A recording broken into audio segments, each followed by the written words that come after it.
Un caldo torrido e afoso che attanaglia la città da almeno 15 giorni, una calura da clima quasi tropicale, dove ognuno si salva come può. Stamattina la temperatura in città toccava i 35 gradi, con punte di umidità oltre l'85%. Un problema non solo per gli umani, ma anche per gli amici a quattro zampe, che in questo periodo soffrono particolarmente. Cerco di mettermi sempre all'ombra e di dare magari da bere più spesso. Grazie a questi negozi che mettono fuori delle piccole ciotole e ringraziamo tutti gli amici degli animali.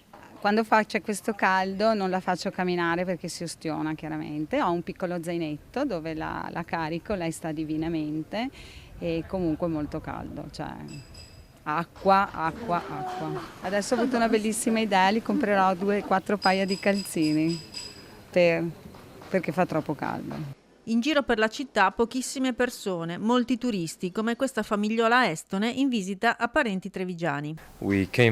Siamo usciti dall'appartamento e andiamo verso la macchina, aria condizionata ovunque e solo 10 secondi al caldo, può bastare.